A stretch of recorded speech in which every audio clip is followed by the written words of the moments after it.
The main message this afternoon from God sharing different things with me is all about righteousness. And we have a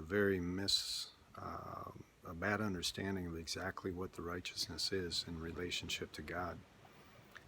And without it, success can't be ours because the human nature is very selfish. And unless we are willing to accept things under God's terms and His righteousness, we'll remain selfish. We always see things, how does it favor us, and not how we are benefiting everybody. Righteousness doesn't mean that you give everything you have away and are extremely generous with everything. Righteousness is what's right, and it's what's right for you, but it's also what's right for everybody else. The problem is we don't practice righteousness, nor can we unless we understand what it is that God's after. I'm here showing a house. I'm waiting for the people to come.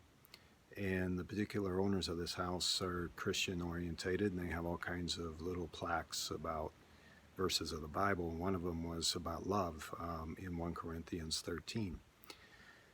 And, it says love is patient, love is kind, etc., etc. It stays in the truth. At the end, it says love never fails.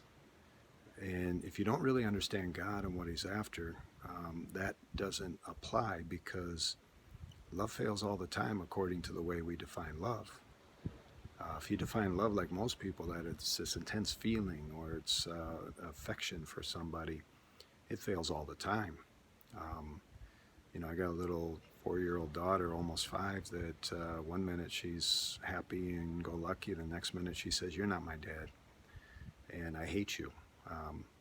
Really, one side to the other. Obviously, she loves me. And, it's just a reaction mostly because I think of our baby boy that's 9 months old and she isn't getting all the attention anymore that she used to. But long and short is, when you hear those words, it can tear your heart out if you let it. And it's words of affection, it's not words of love, because love is patient.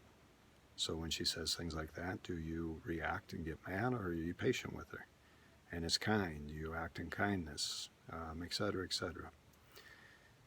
Love doesn't fail. If you know love and you work in righteousness and the righteousness of God, everything comes so much better.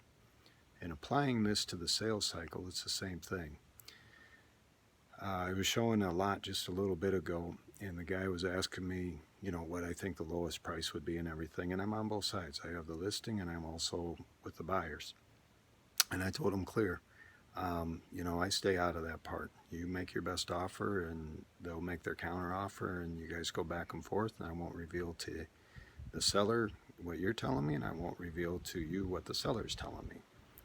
And in the end, we come to what's fair, what's righteous. And if we don't get to a righteous price where both sides agree that it's doable, then we don't do it.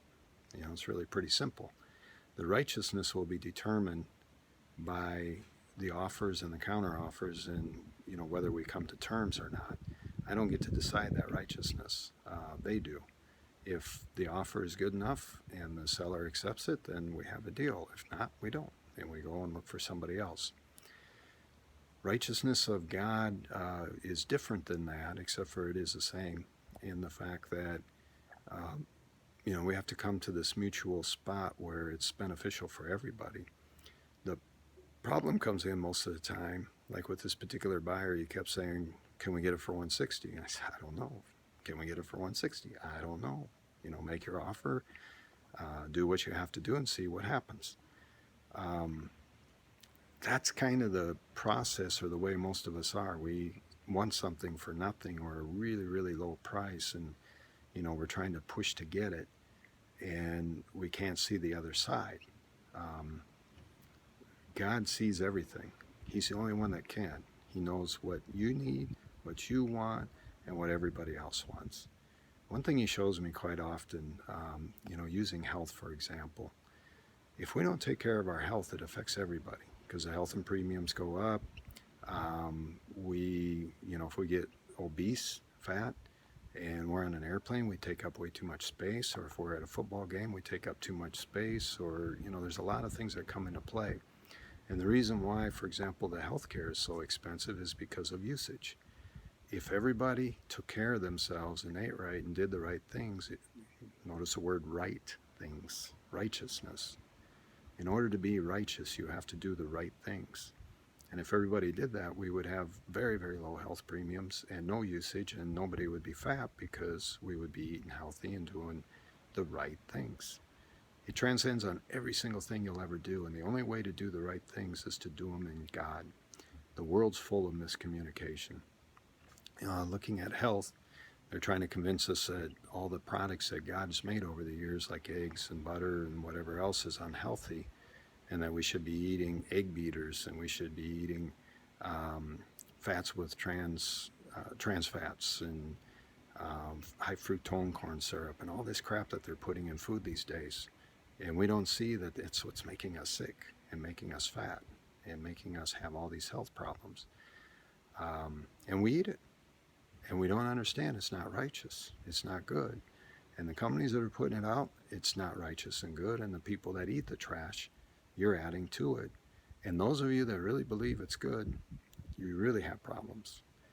We need to be aware and understand righteousness and understand the truth of God. And then all these problems go away, because if you do eat right, you have no more health problems. Very simple. And it's the same again with everything else. If you practice righteousness with your career, people will do business with you because they want to do business with people that are righteous and truthful and honest and ethical.